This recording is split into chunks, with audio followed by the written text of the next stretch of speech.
Welcome to the New to Wrestling podcast, where I, your host, Xavier Cruz, a lifelong wrestling fan, will take a lifelong friend through the action, the joys, and the drama of the world of professional wrestling. My co-host, Kelsey Silva, has been bitten by the wrestling bug, and I want to invite you to join us as I take her through the moments that made me a fan. So if you're new to wrestling and would like to get brought up to speed, or a fan who would like to relive some classic matches, promos, and segments through fresh eyes, join us as we embark on a journey through the Attitude Era and beyond. Welcome to the New to Wrestling podcast. Hello, and welcome to another edition of the New to Wrestling podcast. This week, we watched the December 23rd, 1996 edition of Monday Night Raw, and the match card is as follows. In our opener, we had Marc Mero versus Triple H for the Intercontinental Championship. In our second match, we had Rocky Maivia taking on Salvatore Sincere. In our third match, we had a tag team match, which featured Piroth and Cybernetico of AAA taking on the New Rockers. And in our main event, we had Fake Razor Ramon taking on Bret the Hitman Hart. All right. All right. So this one was, I feel like a pretty solid mix, both wise, wrestling and like extras going on. Yeah, there was some flavors. There were some flavors. There was definitely, yes, a couple flavors. We'll go with that. So in our opening contest, we saw Marc Mero with Sable taking on Triple H. So this has been an ongoing feud for a hot minute. As we know, Triple H was the one who dethroned Marc Mero for the Intercontinental Championship with the help of the now extinct missing Mr. Perfect, who just disappeared, really. This is the last time I'm going to say it, but I literally never saw him wrestle, not even one time. I know. It is so sad. What a crime. So sad. And I don't think I'm going to ever go back and watch a clip because I feel like I just have to let it live like this forever. Like, I just feel like I have to ride this. No, I mean, I think he comes back in like 2002 or 2001 or something. He comes back? Oh, he comes back. Girl. I know. Not for long, but for a little bit. Okay. So this has been an ongoing feud for a hot minute, which got even more complicated last week with the involvement of Goldust, Jerry the King Lawler, and the Karate Fighters finale, and all of the chaos that ensued with that. God, the Karate Fighters finale, who knew?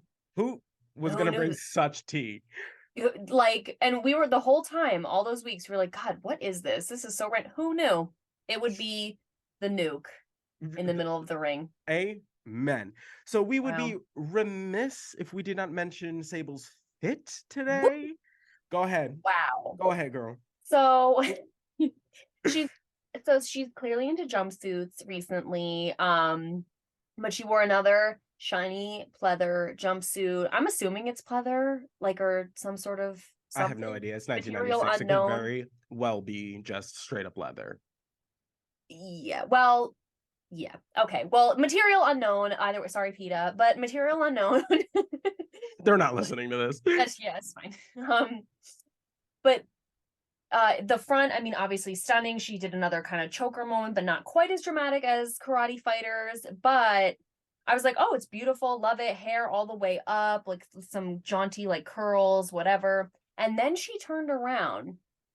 The jumpsuit was backless, girl. Backless all the way down to a V right above her butt. Like, back out. She said straight shot right down Main Street. She said, hey. What I'm saying. Right here. The V. She said, where are you looking?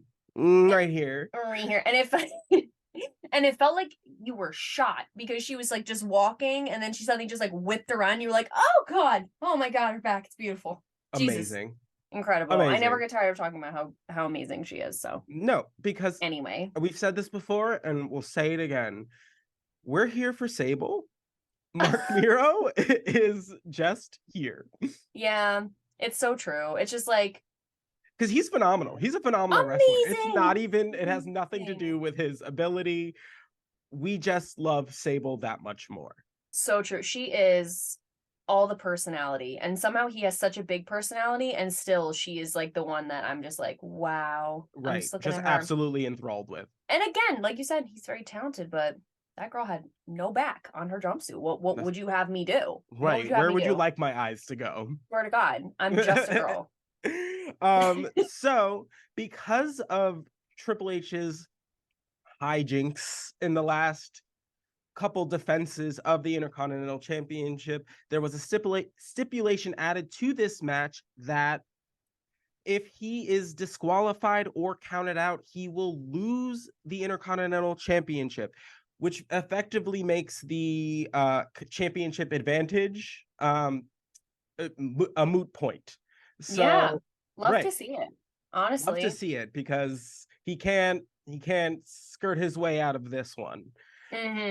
With his right. little greasy little waves. Amen. So it was announced that Goldust will be facing the winner of this match at the Royal Rumble for the Intercontinental Championship. And with that announcement, after the two wrestlers in the match make their entrances, Goldust music hits. And we're all very confused. The two participants in the ring are very confused. And Goldust and Marlena come down and find themselves a seat. And not just a la Ahmed Johnson. Oh, a la Ahmed Johnson. They were like, we got tickets to see this one. And so they sit down and there's just a gold spotlight just all over the two of them. And they're just like for the entirety of the match. Because typically during the matches, the crowd goes dark or the house lighting goes down. Except every time they cut to like the hard camera, which is like the wide shot, you just see them just shining, just absolutely like glistening. It's amazing because obviously they came out costumed up, makeup on, wig attached, well, actually not attached, but wig on. Right. Marlena, the dress, the looks, like they were glittered, glammed, ready to watch. 100%. They were prepared. They were like, ooh, I want to be all over this one because and I'm gonna bang a fit regardless. Yeah, well, that's just a given with the two of them. I love that about that. No, because if there's anybody that loves to bang a fit, it is my co-host Kelsey Silva. I'm like, oh man, like, stop. She lives for it. I do live for it though, because like, how do you not live for it? It's just like no, to bang a fit. It's like life. No, and I've been asked like separately, like from you, like, does she just like do? Yes, she just does that for every occasion. It doesn't matter. It does not matter. She's leaving the house. There was thought put into it. The shoes match the bag with the dress and the makeup. Like the things come together. The looks are preordained. I'm laying in bed at night thinking about my dark thoughts and my looks I'm gonna put together. 100%, absolutely. And every day she grows a little bit stronger with every new look. Why is that so true, Ew?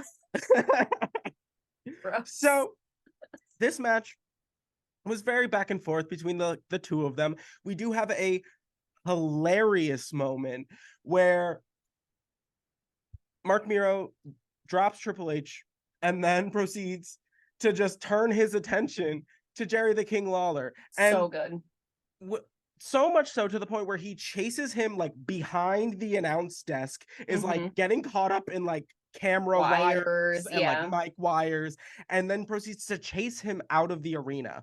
Just chase him with a little tail tucked between his legs. He was outie. Yeah. He is very, I realize, and we might have talked about this, but I don't remember. He really does, Jerry the King, give me Fred Flintstone vibes now that I really look at him. Oh, wow. I don't think we've talked about this. He really does give that yabba dabba doo skirt with the run. Like, like how he made, like, Fred Flintstone, like, propels the car. He does have that short legs, but run fast kind of vibration, for sure. Jerry's a scurrier. Ooh, he's a scurrier for sure. Oh my god, yeah. He's like a little like meerkat or something. Like the second like danger like comes by, he like hides. Just for sure. He is there is no fight or flight. It's just flight. No, just flight. At no point during that interaction does it like process that there is another option. He's just gonna leave. Like he's just gonna go. Period. again, so this match was very back and forth. We have a few moments where Triple H contemplates getting himself disqualified, only to remember the stipulations of the match. The culmination of this match really ends with a mistake by Marc Mero that Triple Yes. H capitalizes on. So Which is dumb. essentially, Marc Mero is going to perform the Wild Thing, his finisher, but before, before he even gets up onto the top rope to do it, Triple H is already onto his feet. So the fact that he then continued to do the move, knowing that he was not in position to like receive the move, was just weird. It was just like, bad call on your part. And it wasn't even like it was like an almost missed opportunity. Like he'd been standing for like a good 10 seconds. Like it wasn't like he got up at the last minute and like foiled his plans or whatever. Like he literally was just standing there like, what are you doing? And he was just like, Marc Mero was like, I'm gonna go for it. And it was like, why? And he went you for literally it were like, why? Don't missed, do it. And missed. Honey, missed. And which case Triple H capitalizes with the pedigree and gets the pinfall victory, thus retaining his Intercontinental Championship. So crazy. So it will be Triple H versus Goldust at the Royal Rumble for the championship, which we know Triple H has been running his mouth about Marlena, which we get a prime example of when he grabs the mic after the match and he basically just goes, so I guess it's going to be like you and me at the Royal Rumble. You're going to find out what it's like to face like a real man. And then he turns his attention to Marlene. It's like, you're going to find out what it's like to be with a real man. And Goldust has the best response, in which he basically just goes, hold my weave, and like pulls off his wig and like hands it to Marlena, and then starts to like scurry down the crowd. And of course, by that point, Triple H realizes what's up and also starts hightailing it out of the arena, because he, as we know, that is his specialty. He wants no part of any kind of confrontation that he is not orchestrated. He loves to do the talk and scurry. Oh, absolutely. Talk and scurry. But the way, it's so crazy because now that we've been talking about, like when we were talking about Shawn Michaels and like redefining masculinity, especially in terms of wrestling, like I actually have so much love and respect for Goldust. Oh yeah. Because like he's being so good. He's being questioned about like his masculinity, and not even questioned, like he's being, I don't know, like demoralized. Like it's just like a rude thing to do to somebody. And he just like literally stands up, takes off his wig and hands it to his wife and is like, all right. And then like comes down the stairs in his gold, the paint, the whatever. And I'm like, you know what? I kind of love to see it. I love to see how he's like challenging whatever that is. Like, I don't necessarily, every time he's like, you're not a man, it like makes me uncomfortable. Like when Triple H is like, we're going to see what a real man's like. It's uncomfortable and annoying. But also I love that Goldust rises to the challenge every time and is like, okay, like if I'm not a real man, so me hitting you in the face means nothing, right? If I punch you right in the mouth, like what does that mean? No, every time. And I think it's just so phenomenal because it's like he's so far ahead of his time. Yeah. Because like doing this in the mid 90s is crazy. Because we found out last week that clearly it is something that is like not widely accepted and going to create assumptions about his masculinity, his sexuality, his whatever, but he kind of like takes it all in stride and is very much ahead of his game and just being like, no, I can still very much so be a man and just be weird. Like there is no rules for this. And we in 2023 understand that logic. In 1996 though, that envelope exploded. Yeah. Right. But people love him because after that whole confrontation, he was like, started walking back up into the crowd, like to go get Marlena. And he just like stood on the steps for a minute and everyone was freaking out, was like, woo, like so excited. Right. But also I think it is crazy that literally the basis of this match or this feud is essentially like his sexuality. Right. Like that's crazy to me. It's like the fact that like he's trying to like like scope Triple H is trying to like snipe out like Marlena from under him because he's like, you want to be with a real man, like not this weirdo. It's Right. like, it's weird that is like the basis of a whole feud. Like that's crazy. And it could not be more 1996. Like, could not be more. Totally. So weird.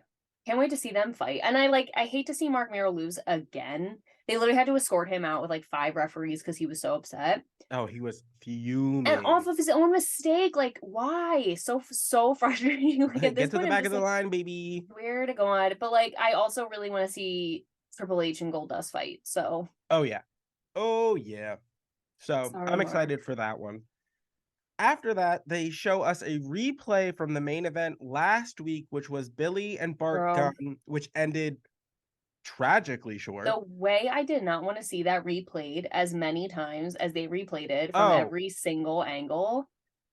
It was just as bad as I remember.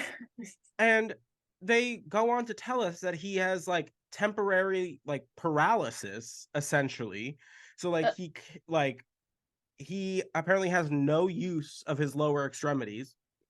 None. Which is insane. Right. And apparently bonkers. He's had neck surgery in the past, which adds a whole other layer that like he's already had injuries because they were like, well, he is injury prone. He's had neck surgery. I was like, so it's his fault for his neck snapped against the ropes? Like, Jesus. But it looked as bad as it did the last time we saw it. And I just like, I cannot believe that. And I'm so curious to see like what's going to happen with that. Like, is he gonna come back? Like, what's the recovery time? Like, what is the? I need to know everything. And they get Bart on the phone. Oh yeah, kind of to shed some light on like the situation. And basically, he's just like, it could have happened to like either of us. It was an accident. Like, I've tried to reach out to Billy and his wife. Like, both of them are very like upset with me and blaming me for it. And he just ends it with like if you're like watching or listening to this, like I want you to know, like I'm sorry, like that's not how I wanted that to go down. It was actually really sad. Well, because it was just so jarring because like we really thought he was just like fully paralyzed. Like he was not moving for the last like 5 minutes of the episode. He was just laying in the middle of the ring with his legs just like strewn at an awkward angle. Like it just looked horrible. Awful. So hopefully it's not as too serious because they have described it as temporary. So yeah, when they said it's temporary paralysis, I was like, okay, I didn't know that was even a thing. So me either. So thank God it's only temporary. Jesus Christ.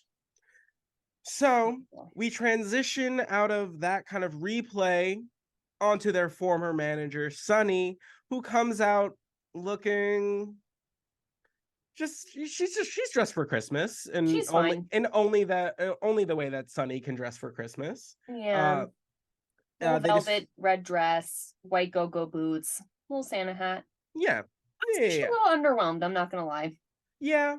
Yeah. But I was thinking like latex Santa 2-piece set. Fluffy, furry trim. Leather moment with a trim. Yes, like very much Mean Girls. Like yes. We could have gone there, but she kept it tame this week.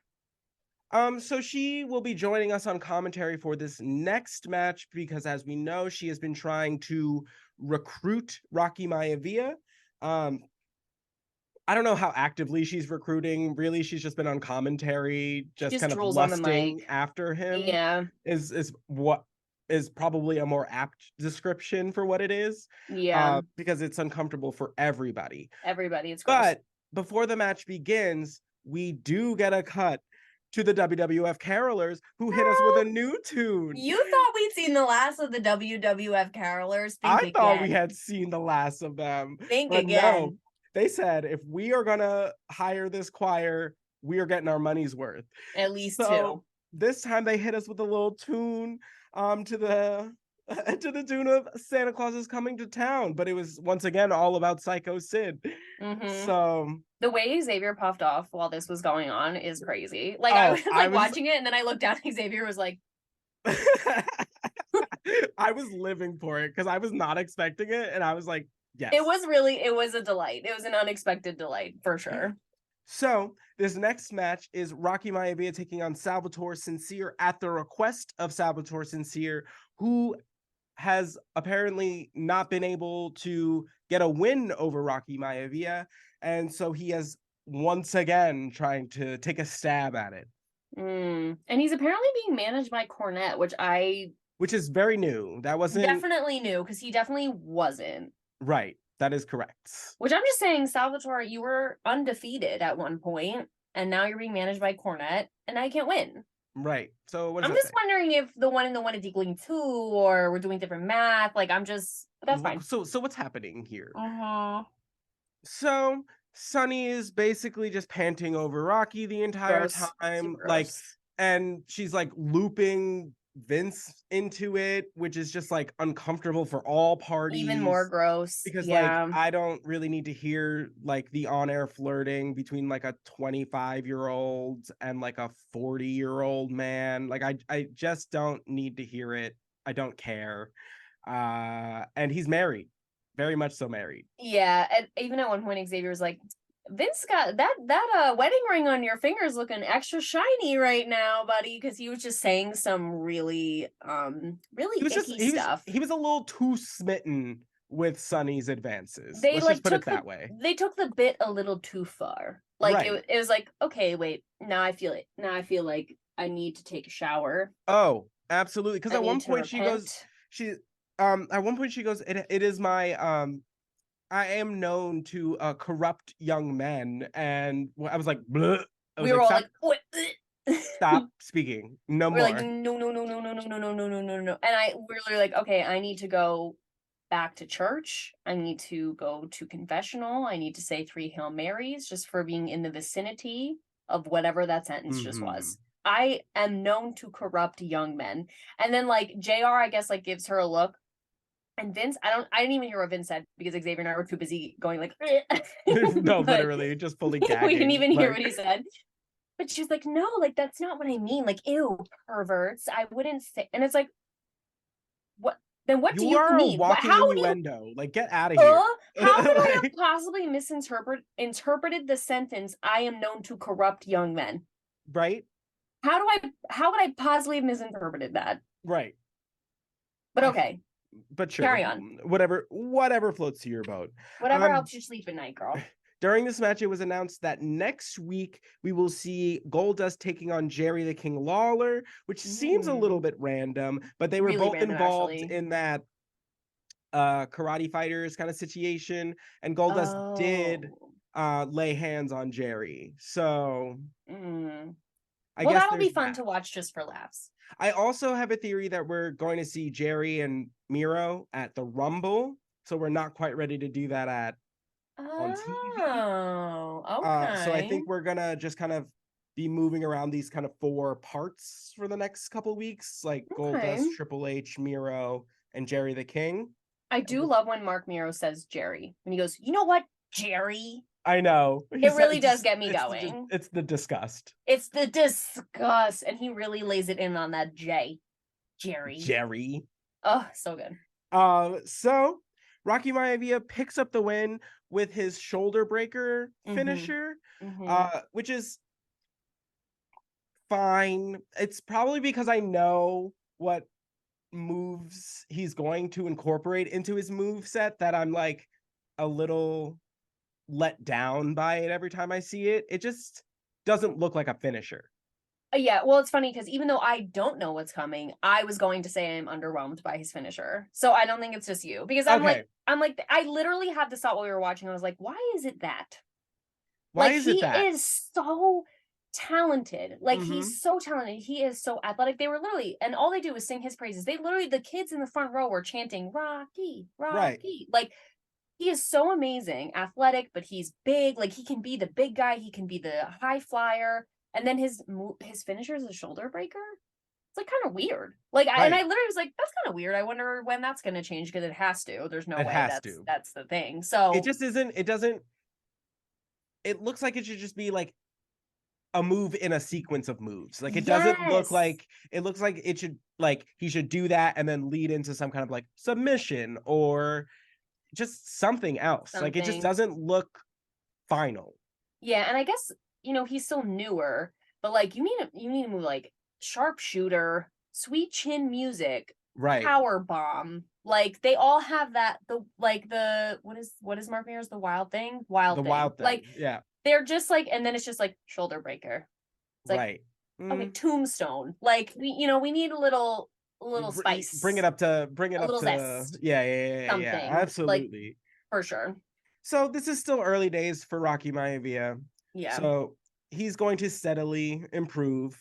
I have to like edit myself sometimes before like saying something. I'm like, she doesn't know that that's gonna happen yet. Yeah, well that actually happened to me yesterday at the should I talk about this or Go ahead. okay. So yesterday I was at a party with my friends and we were talking somehow we got onto the subject of the podcast and we were talking and someone asked me like, okay, like where you're at watching, like who is the champion?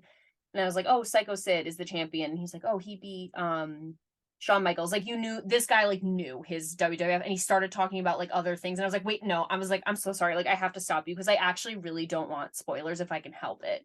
And he's like, oh, that's so cool. And I was like, yeah, I just like the genuine shock of finding things out is enjoyable to me. And like I don't want to like some things I just find Right, because my it's own on the volition. internet. Right. Yes, but like as long as I can help it, I try not to engage I in love the that. spoilers. Because it's so fun to see you experience things like for the first time.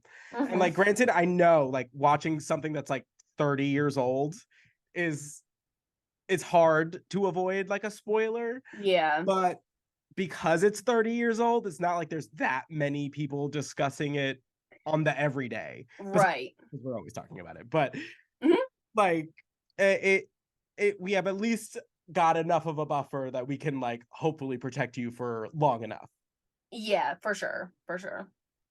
So we transition out of that match into an interview with the World Heavyweight Champion Sid, who comes out, takes his sweet time coming to the Oh my ring. god. Yeah, this time it's going to be Vince conducting the interview. He basically goes on to list the accolades that Sid has accomplished over the last month or so, in which case, namely beating Shawn Michaels and Bret Hart in successful title defenses. So it's pretty much just like a standard Psycho Sid like interview, Yeah. minus the fact that they played his music over the entire thing, which made it really difficult to hear, especially when he goes into that like Psycho Sid whispering thing. Because I didn't grasp any of it, and Not a single word. neither did the subtitles, because I watch everything with subtitles, and it just was like indistinguishable, like just no idea what No. he said in the middle of That is so funny. his promo. But it was very much, Master and the Ruler, and then he goes on to say that he's going to be 6'9", 300 pounds from this day forward, in a very obvious statement that confused us. Yeah. It was a weird one. Right. Because it was one of those ones where I was like, we could have done that in the locker room. Right. We didn't have to come out here. We didn't have to pay for the pyrotechnics. When the pyrotechnics came out, I was like, is he wrestling? Like, what's happening right now? And then he took the mic, said some nonsense, and that was it. Yeah. Like, there wasn't, I was like, is he issuing a challenge to somebody? But no, they can't be, because we already know who he's wrestling at the Royal Rumble. And it wasn't even like he singled out Shawn Michaels specifically, though they did show a clip where Shawn Michaels was in the back watching. Just like rolling his eyes and like. Yeah, it was so funny. He was wearing like backwards hat that said Heartbreak Kid, and he's just like pouting with his like leg up on the bench, like watching. But it was kind of like, I don't know, nothing I haven't heard before. No, exactly. For all the pomp and circumstance. It was just very much like a copy paste of previous promos. Sure, like it wasn't. He's like, you can copy my work, but just like make it look a little different. Like change a few words. Like I don't know. Right. So, and that's kind of how I am with Sid generally. Like, yeah, in the ring, great. He does what he's supposed to do. He's a giant monster. He looks impressive. All that great stuff. Yeah. Every time he talks, I'm just like, ugh. He is very much a body language wrestler. Like, Correct. because when he set somebody up to do the power bomb, the way he's like, and like looks around at everybody with those like huge bug eyes, like you're like, oh my God, he's gonna do it. Like that gets you hype. And it's kind of Absolutely. like, I don't know. His body language to me and the way he wrestles, he's just physical. Like that's just the cell of him. But like every time he speaks, I'm like, okay. Yeah. And every once in a while you get a little nugget of like a gold promo, but it's only like 30 seconds. Like he gets like minimal time and it's perfect. But this was like a whole segment for what? And it's just like it's hard for me to accept that from the world heavyweight champion. Yes, that is such a good point. Like you know what I mean? Expect this person to almost give like valedictorian vibes. Like they can just do like they're good at every subject. They can do everything. Like they're high-fiving people in the hallway. Like I don't know. Like it just and it doesn't give that. That's exactly, you know what I mean? It's like if you're gonna be the guy, being the guy involves a lot of promos and interviews as well as the match stuff. So if you can't do like 2/3 of what the expectation of being the champion is, it's just like it always just feels like okay. Yeah. And I'm so curious too, because I'm sure like as champion he has to do a lot of like extra, like does he have to do like extra meet and greets? Does he have to do more like press tours or like things like that? I'm sure. I'm so curious as to how he is during those. Like I would love to know. Like I'm assuming he has to be in character the whole time, obviously, but like I'm just so curious as to how that day goes down. Right. Do you mean like seeing him on like live with like Regis and whoever it was before Kelly? Who was it before Kelly? Kelly was the only one that mattered. Let's be real. Sorry. You're not wrong. That's why they gave her the show. Okay. So we'll see more of Sid. More of Sid on the road to the Royal Rumble. Yeah. But hopefully he comes up with something new to say. Just something. Or maybe just like actually address your opponent. That would have been cool too. That's what I'm saying. Like at least like say something, like start like, you know, shit talking or something. Like he's watching. They made it a whole point to say that he was watching, and then they were like, he's like, yeah, I powerbombed some people. I'm the ruler of the universe. It's like okay. Well, I didn't know that exactly equates, but sure. You know, whatever. So after that, we get a tag team match featuring some competitors that are going to be in the Royal Rumble. We see Piroth and Cybernetico of the AAA organization from Mexico taking on the New Rockers, who are apparently still together. Who knew? Because we've been seeing them each fight individually, and neither of them fight for a title at all.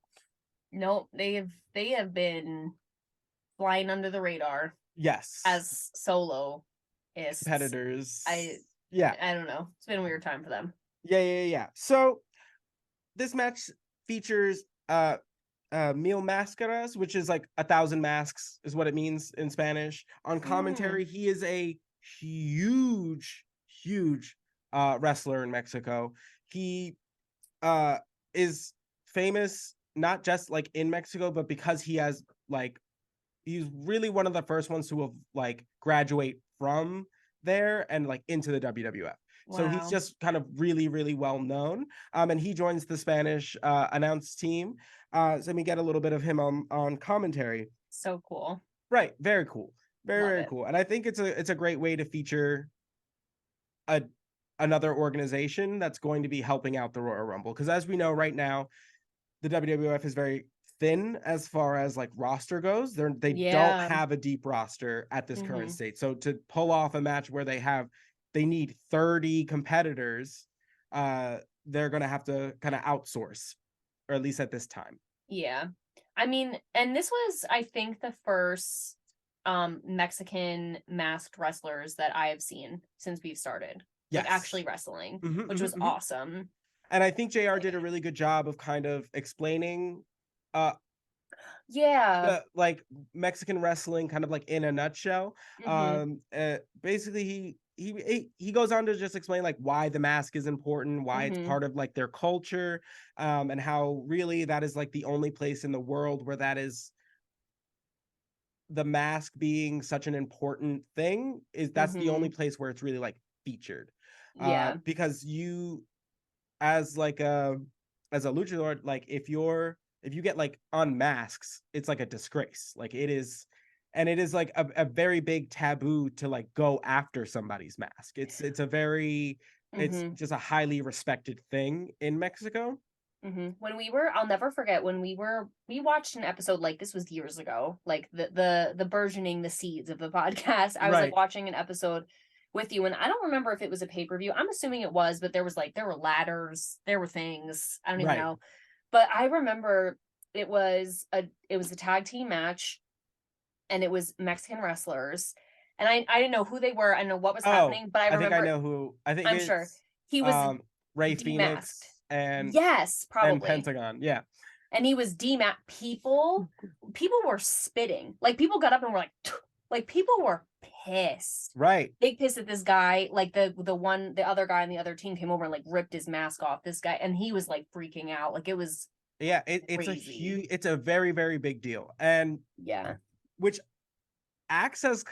can act as like a weakness for a lot of these wrestlers. Because if you have somebody that really doesn't care, they will go after it. And if you're spending more time focused on not getting your mask taken off and instead of wrestling the match, you're gonna lose. Wow. You're gonna lose. So it acts as both like a great sense of like pride, but it could also act as kind of like a crutch. Wow. So, oh man, that's crazy. So this match was very competitive. They're both high flying teams. So it was a lot of that going on. It was very back and forth. Really, the Rockers didn't really do too much during this, but the whole point really is to feature these new wrestlers that we don't know. So they end up winning the match, and then it goes into an interview with Mil Mascaras on the outside, and he gives the cutest little promo after really where he's sweet. basically just like, I'm so excited to be like wrestling in like San Antonio. I've wrestled all over the world. Like this is like a great opportunity for me, and like I plan on going out there and like showing the world what I can do. And I was just like, it was just so nice. You're just so like, sweet, pleasant man. Really, he has just the sweetest voice. He just seems so genuinely happy to be there. And like I think JR also again like did such a good job interviewing him. And it was like brief but like well done, well spoken, like 10 out of 10. Absolutely. So we go from that just gem of a man into what is quite possibly the most abrasive man that ever lived, the Honky Tonk Man. Girl, who is this? The first time you've ever seen the Honky Tonk Man. And so his whole character is just an Elvis impersonator. That's his thing. No kidding. No thing. He looks like he should be straight up just marrying people in Vegas, like as we speak. Absolutely. Kelsey asks at one point during his entrance, how many Elvises is too many Elvises for one jumpsuit? There were at least 5 on this one jumpsuit. There was a Cadillac car in the back, and the Cadillac was filled with Elvises. Why? What are we doing? So the Honky Tonk Man calls himself the greatest intercontinental champion to ever live, and he has a pretty solid claim to that. Does he? Yes, he was. I find that so hard to believe. He was the longest reigning intercontinental champion until 2023. His record just got beat this year. What? Yes, fam. Yeah. That is crazy. I know. How long was he the Intercontinental Champion? I think 2 years.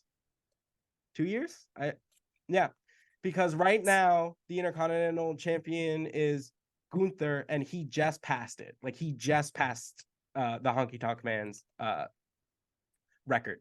2 years is long. 2 years is a long time. That's a long time in wrestling. That's practically like an eternity. So no, he does have a lot of claim to that statement. I take it back. I'm sorry, Honky Tonk Man. That's my bad. That's my bad. That's my bad. I'm so sorry. No, don't get me Props. wrong. He's plenty obnoxious. Like, don't like he's that. He's still awful. Yeah. there's a lot to not like about the Honky Tonk Man, but Wow. he does. I will give him that. Damn. Hmm. All right, sir. My bad. So he joins the commentary table for this next match, and essentially he says that he's looking for somebody to kind of act as like his successor, somebody who is going to do all of the things that the Honky Tonk Man did and just bring it to the next level. That's why he's out there. Seems kind of random, but sure. The way he speaks in third person, number one, is crazy. He goes, well, the Honky Tonk Man Oh yeah, he does speak in the third person. Is looking for like the next biggest Honky Tonk Man. And I was like, what? But I just have to say, he said he needs to be able to sing, play guitar, and wrestle. And I was like, tell me this is going to be Double J. Tell me. Tell me he's recruiting Double J right now. That's what I really thought was going to happen. Is like, and I'm announcing I'm managing Jesse James. Like, I really thought that's what was happening. I mean, it's the only one that fits right now. Because why would you say sing and play guitar? Who else is doing that right now? Not a soul. Not a soul. I'm like, it's unless you're getting the choir members out here. Like, I don't know what's happening. Like, I was like, it has to be, I guess, unless there's somebody who's got a hidden talent we don't know about yet. But so the Honky Tonk Man was talking trash on everybody. He had his 2 cents to say about Bret Hart losing the championship. He was like, he lost. He should just say he lost. And then he goes on to say that Shawn Michaels like doesn't have it. And if you've ever seen Shawn Michaels, he's got a lot of it. He's got a lot of it. He's got it in spades. Like this man in excess. Right. He is argued as the best wrestler to ever do it constantly. It is an art. His name is constantly in that conversation. And I've never heard of you, Honky Tonk Man, until just now. Let's talk. So our main event was Fake Razor taking on Bret the Hitman Hart, who has taken on a new attitude, as we found out last week. He doesn't care. He doesn't care about the rules. He doesn't care to play nice. And it showed in the way that he wrestled. He was a lot more aggressive. There was a lot more like closed fists. There was a lot more reluctancy to let go of holds. So we're seeing the kind of evolution of Bret Hart into something else than what we've been accustomed to. So we're not going to see calm, cool, and collected anymore. I'm telling you. I love that about him, though. I want to see the dark side of Bret Hart. I'm ready. So this match was also very back and forth, although Razor did control like a good chunk of like the middle of the match, which I was not expecting. To be fair, it's not canon. Not canon. Not what we wanted. Not canon. Not my Razor Ramon. That's why. Not my fake Razor. It just was like, since when? Right. Since when are you landing all these moves? 100%. On the excellence of execution. But fine. Yeah, fine. Right. Whatever. But at the end of the day, Bret Hart throws on the sharpshooter and gets the submission victory, as he should. And I love to see them submit. I do. Because that's like degrading, actually. Like, it's it is. Really degrading to have to submit. Especially when we have like two competitors who are known as being submission people. Ooh. They both get into this like kind of mindset of like, I'm going to win this match via submission. It tends to happen pretty naturally.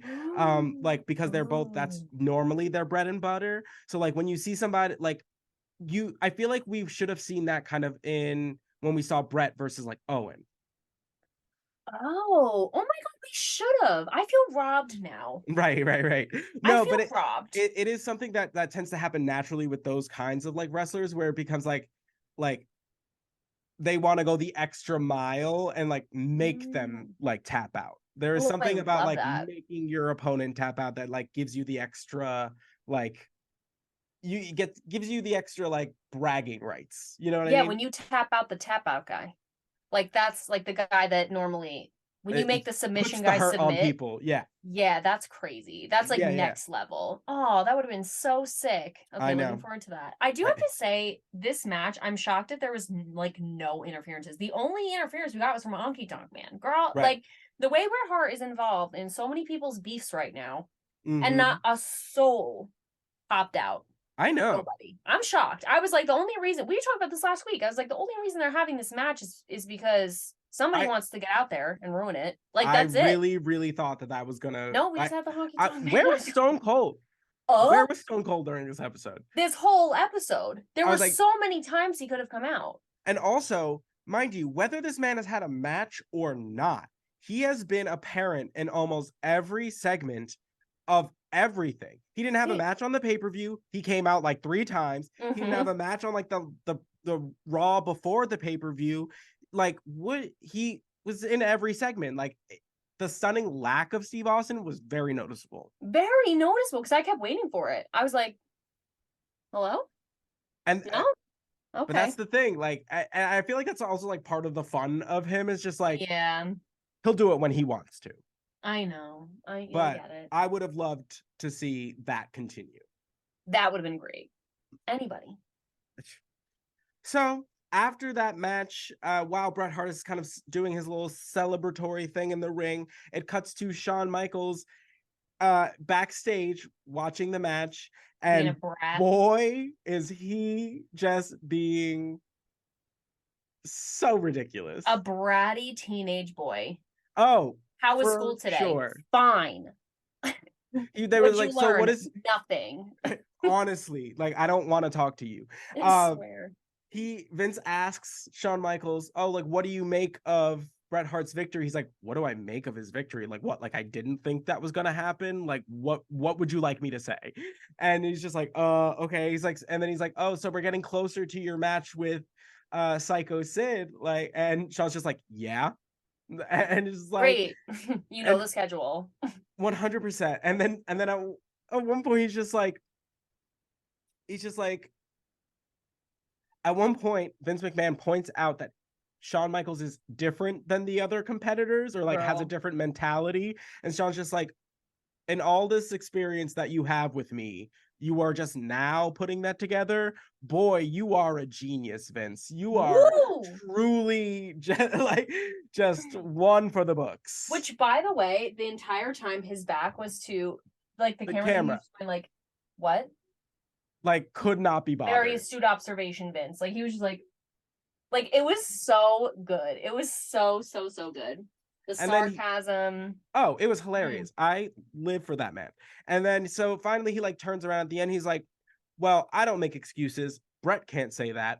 So all I can say as far as Sid is concerned is I need to be prepared for anything, and I will be prepared for anything. And I'm gonna, like, if I lose, I'm gonna lose like a man. But let's be honest, that's not gonna happen. So I'm gonna win like a man. And that's how they ended. So good. And yeah, then the episode just ended so good. I do want to point out that you pointed this out to me, and then once I noticed it, I could not unnotice it. The amount of times they said attitude this episode. Yes. And I was like, my God. And he was like, yeah, they are literally setting it up to call this the Attitude Era. So they're like literally dropping that little, it's like propaganda, literally dropping that word everywhere. Bret Hart has a new attitude. Wow, I've never seen, this kind of attitude on him before. Like, but for everyone. Right, because it was everyone. Like Stone Cold has an attitude, Bret Hart has an attitude, Shawn Michaels has an attitude, and wow, the attitude on that guy. Right. And so they're making a point, and especially like if you think about how all of a sudden the storylines have gone from like, wrestler A, wrestler B, conflict, pay-per-view match. It's now like all of the storylines are now intertwined with each other. They're like, everything's getting like a little bit more complicated, and then which is causing just kind of everybody to get kind of upset. So like this whole attitude shift is taking place very shortly. But they're making a point of putting it into the viewer's mind, like, this is the direction we're headed. This is where we're going. This is where we're going. You're going to come with us. And it's something that like, you don't really think about, or like I wouldn't have noticed watching it the first time unless I knew what I know now. So now that I know that like that's the direction that not now. I know that that's the direction they're going. You can kind of see them starting to like plant the seeds and just they're planting a bunch of seeds and just gonna see what grows. I love it. Right. It's gonna be So good. fantastic.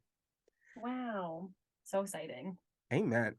All right, guys. So that has been another edition of the New to Wrestling podcast. As always, we would like to thank you for watching us, for taking the time out of your holiday weekend last week to interact with us. Yeah, we hope we gave you a good excuse to take a break from your family if you needed it. Like, Oh, I gotta watch this, excuse me. Absolutely. Absolutely. All right, guys. We will catch you next week. We'll see you then. Bye. Bye.